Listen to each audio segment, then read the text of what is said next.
but you can't put the genie back in the bottle now. I mean, how do we ever go back? We can't ever go back to the mainstream way that we coverage news. The next time there's a hot event in this world, I'm coming on your space, you know? And again, now you've got the critical mass, so everyone comes to your space. I think you told me one time when we were having a private conversation, you said, look, this is, you know, we're now way up in the top. And again, kind of it's the winner bias. Now everyone comes to you. It's hard to have competitors there when you guys are known now as the source. And now you're going to be the ones that are going to have all the input. You're going to have the people that are checking it, you know, in fact checking it in real time. Potentially someone could pop up and talk. I mean, how can mainstream compete with that? Exactly. So there's other great spaces as well, but they mainly focus on a certain ideology. So the Gaza war, there's all the other spaces are either pro-Israeli, pro-Palestinian. So the brand that we've built is being the unbiased place. And when you want to hear what's really happening, you don't care about ideologies when there's a mutiny happening. You don't care about ideologies when the war first breaks out. You care about facts. News. Exactly. Afterwards, you can start having the debate of should this happen, should that happen, who's behind this. But this comes after the breaking news. I focus, and I want our focus to remain, on being the unbiased source of news, and then let others cover. You want to call them competitors, great. But let other covers the different stances, and people can go into their own echo chamber. There's nothing wrong with echo chamber. It's a place where you can share beliefs and thoughts with other people, other like-minded people. But to your comparison, that's in terms of competitors. But if you compare us to mainstream news, they've done themselves, again, I don't want to put them all in one basket because some are doing a good job to the best of their abilities, but they've done such a disservice to themselves. Because the systems that they've built in the way they centralized power just makes it impossible to be unbiased and impossible to be factual. Because when they have when they have Pfizer, which represents 20% of their, I'm just making up the number 20%, their marketing budget, reach out to them, hey, we're not happy with that piece. Can you please have us check other pieces that you put out? You're no longer an uncensored, unbiased news outlet, and you're no longer sharing the truth. You're sharing someone else's truth. So it is a shame. It's systemic. Is there a way is it solvable? Yes. Will it be? We'll see. I think look how much they've dropped. They're collapsing and they're still going on. So if it is solvable, when are they going to solve it?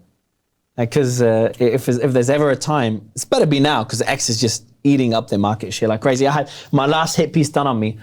No, I don't call it a hit piece. It's more of a badge of honor, but they tried to do it as a hit piece, or some did. NBC is always a hate me. So NBC did it as a hit piece, others didn't. Is that, so we were the number one account, number one, number two on their hit piece, number one eventually. The biggest account that's covering the Gaza war, okay? And they made a whole piece about how trying to criticize us for being the biggest account but not having any journalistic background. Silly things. But it was a beautiful badge of honor, because the next hit piece was how there's a whole report done by some institutes, like dozens of pages, about the top accounts, which included us, the top 7 accounts. We were the only unbiased one out of all the 7, and all the others had a certain stance, except maybe one other. And all of them had a stance. We were the only unbiased one.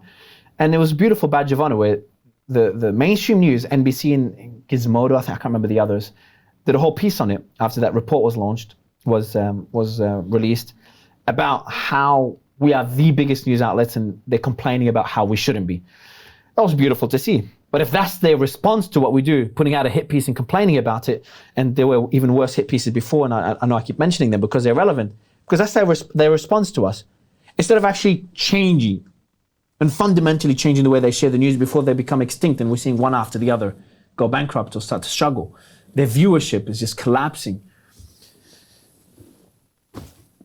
Their biases are just too ingrained for them to act on it. But again, there's good ones, not all in the same basket, but I feel bad for them.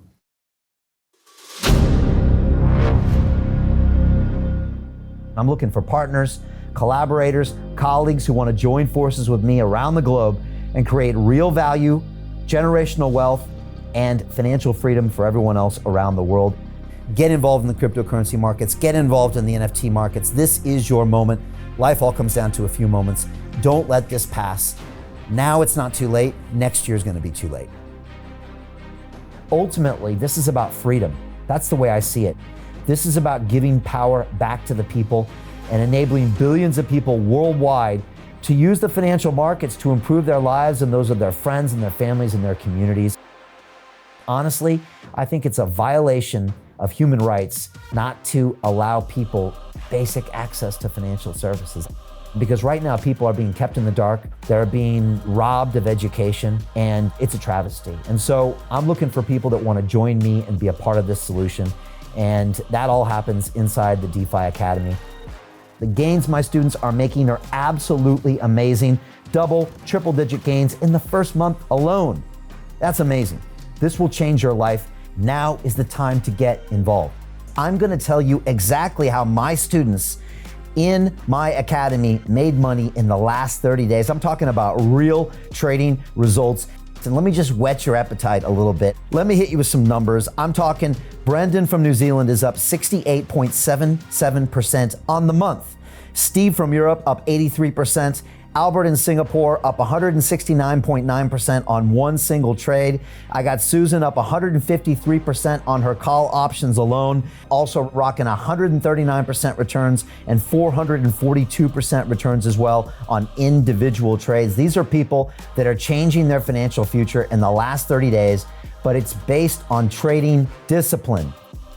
I've graduated over 500 students from inside my academy from over 54 countries around the world. It's amazing. When it comes to crypto, DeFi, and blockchain, we love this space. We truly believe it's the future. This is down to our core. It's authentic to what we're doing, and everybody can tell through the camera because you can't make this stuff up. If you're watching me now, wherever you are, I implore you, take 60 seconds right now and join my academy. Apply today. Now you've got a chance. Life all comes down to a few moments. What are you gonna do? What's the choice that you're going to make?